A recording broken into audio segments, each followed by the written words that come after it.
Once upon a time, in a land where ancient scriptures meet the chaos of modern politics, a story began to unfold, one that would blur the lines between myth and reality.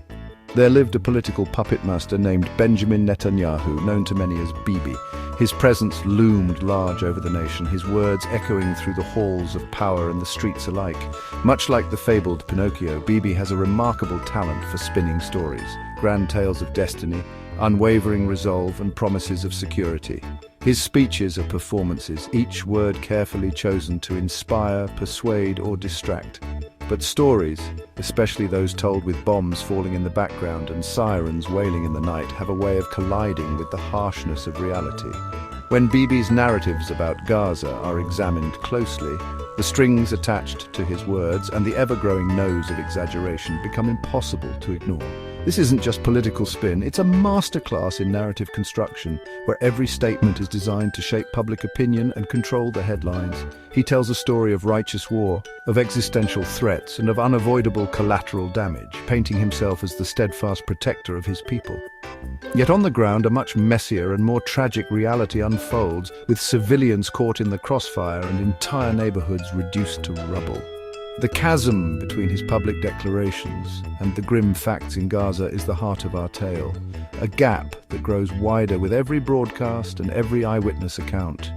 Today, we'll follow Bibi Nocchio as he navigates the treacherous waters of war, diplomacy and domestic politics, putting his claims under the microscope and weighing them against the evidence on the ground. In this story, the morale is clear.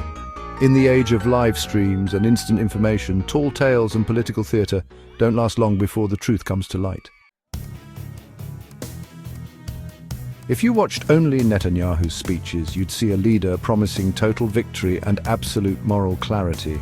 His words are filled with conviction, painting a picture of a nation standing firm against its enemies. His message is simple: Hamas must surrender or be destroyed. No negotiation, no compromise. This rhetoric is designed to rally the nation and project strength to the world. He frames Israel as the front line in a global battle between civilization and barbarism. This narrative positions Israel not just as a nation defending itself, but as a crucial player in a larger existential struggle. Civilian safety, humanitarian aid, and surgical strikes are all part of his public script. These elements are highlighted to show a balanced approach, combining military might with humanitarian concern. Yet the timeline for victory keeps shifting, and the war drags on. The promised swift victory remains elusive, and the conflict continues to take its toll. Behind the scenes, it's a different story. The public facade of unwavering resolve contrasts sharply with the private reality of political maneuvering. A New York Times investigation revealed Netanyahu was secretly preparing to halt the conflict, even as he promised to fight on. This revelation exposes the gap between his public declarations and private intentions. He hid this from his own cabinet to avoid a government collapse. The fear of political fallout drove him to keep his true plans under wraps. The man vowing total victory was quietly seeking an exit, prioritizing political survival over principle. This duality defines his leadership style. The warrior king was also a political survivor, and those roles often clash. His need to maintain power sometimes overshadows his public commitments.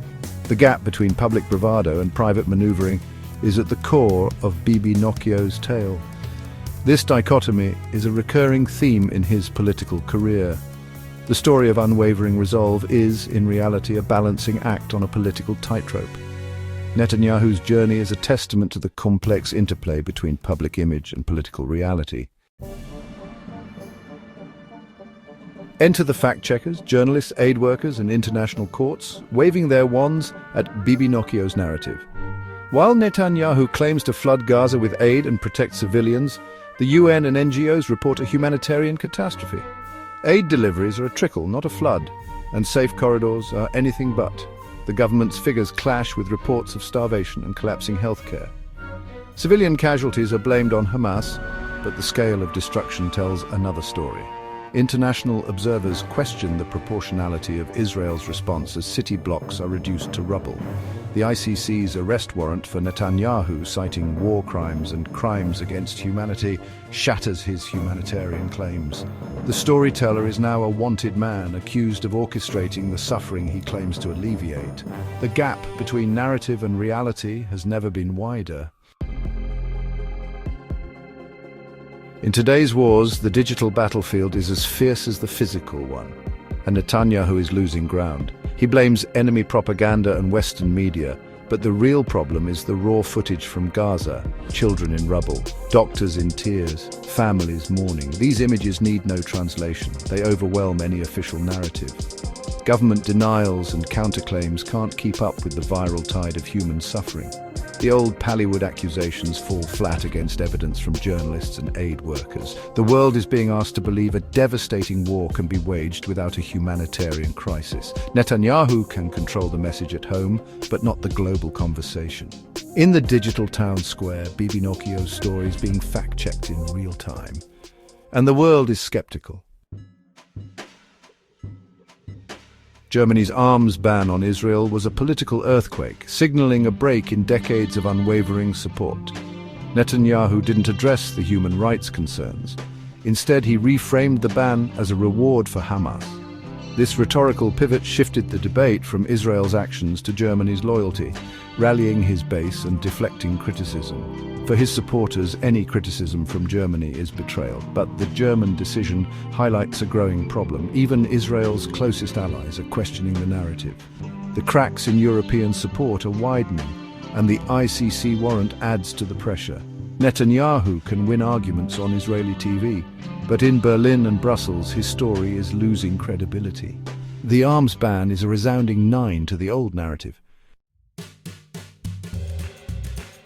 Netanyahu's public thank you to Donald Trump was no casual gesture. It was a calculated signal. It reminded Israelis of diplomatic wins under Trump, the embassy move, the Golan Heights recognition, and the Abraham Accords. By invoking Trump, Netanyahu appeals to his conservative base and American Republicans, ensuring continued support. It's a message to the Biden administration. He has powerful friends beyond the current White House. The relationship with Biden is tense, with US concerns over Gaza's humanitarian crisis. Netanyahu's praise for Trump is both nostalgia and a warning. He's not dependent on democratic goodwill. It's classic Bibi Nokkio gratitude as political maneuver.